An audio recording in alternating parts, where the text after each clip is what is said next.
Herkese merhabalar, ben Huri. Huri Metek Mutfak'ta mutfağıma hoş geldiniz. Tam kıvamında harika bir cheesecake tarifi hazırlıyorum. Az malzemeli, tam tutuyor, mutlaka deneyin. 2 paket bisküvim var. Bir paketten 6 tane eksik olacak şekilde kullandım. Robotta un haline gelene kadar çekiyorum.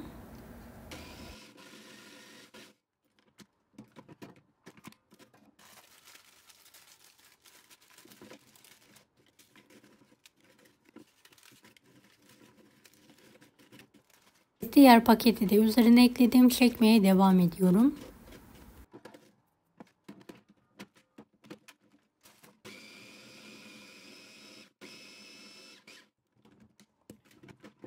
Evet, tamamen un haline geldi. 125 gram tereyağını üzerine ekliyorum ve tekrardan çekerek karıştırıyorum.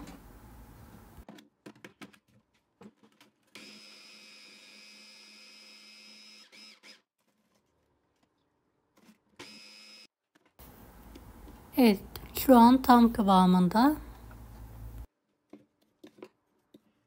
Kaşık yardımıyla karıştırıyorum. 27-28 santimlik kalıbı fırın kağıdıyla kapladım. Bisküviyi alt tabanına yerleştiriyorum.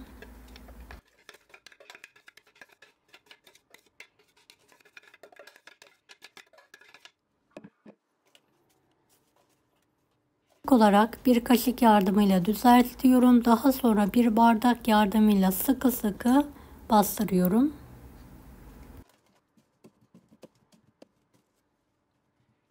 Daha sonra buzdolabına kaldırarak üzerine hazırlanana kadar bekletiyorum.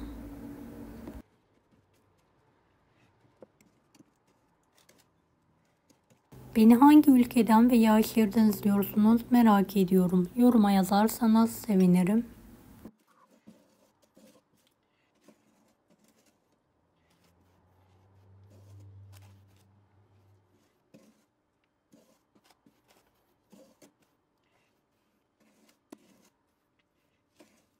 Evet, çok muntazam oldu, kalıp gibi. Şimdi buzdolabına kaldırıyorum.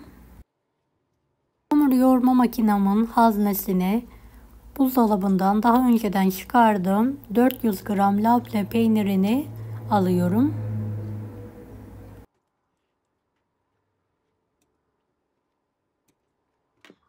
Labnenin suyu varsa suyunu süzerek dökün.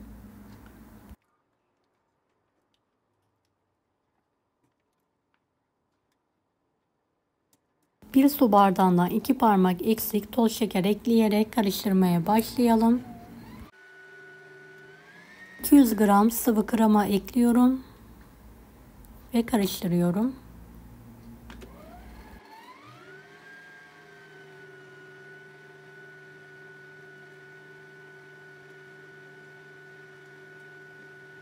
Bir paket vanilya ekleyelim.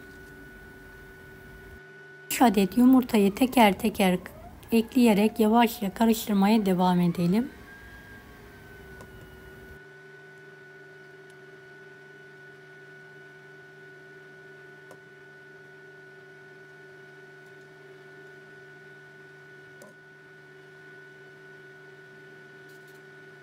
İki buçuk yemek kaşığı un ekleyelim ve karıştıralım. Yemek kaşığı nişasta,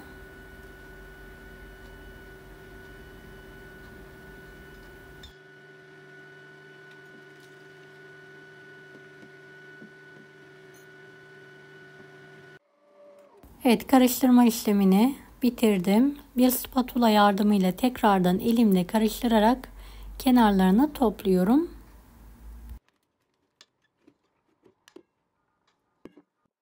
Bundan çıkardığım kalıba harcı döküyorum.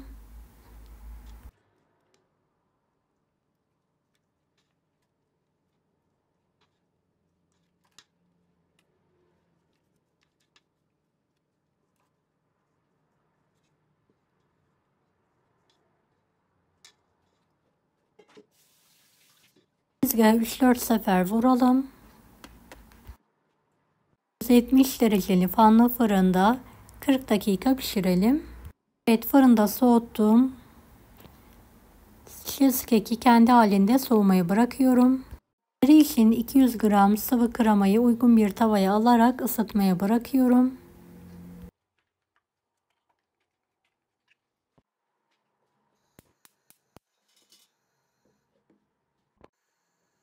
Kremam ısınmaya başladı. 80 gram bitter çikolata ekliyorum. Karıştırarak eriyene kadar ocakta tutuyorum. Daha sonra altını kapatarak soğumaya bırakıyorum.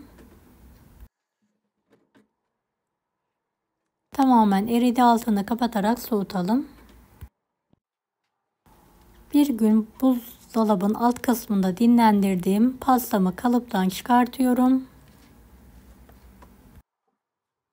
Soğuttuğum çikolata sosu gezdiriyorum.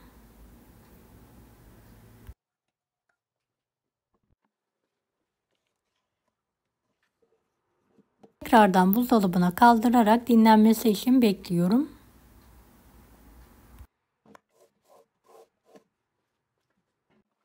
Evet, üzerindeki çikolata sosu donunca kalıptan çıkartarak servise hazırlıyorum.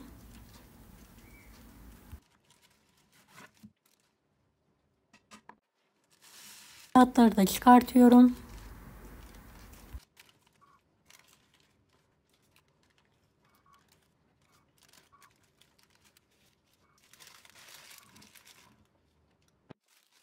Dilediğiniz şekilde süsleme yapabilirsiniz. Ben kenarlarına Antep fıstığı serptim.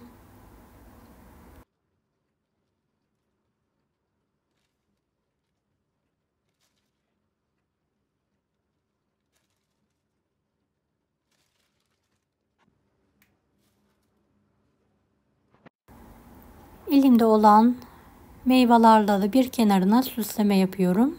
Bahçeden topladığım çilek, ahududu, börtleyen vardı.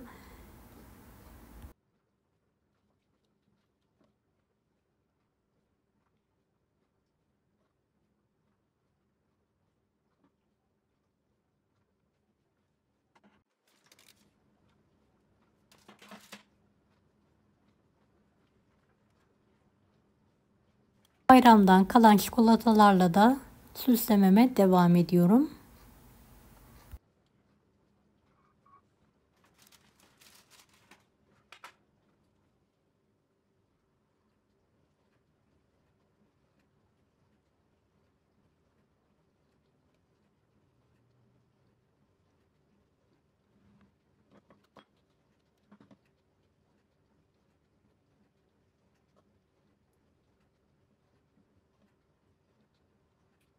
Evet, pastam artık hazır.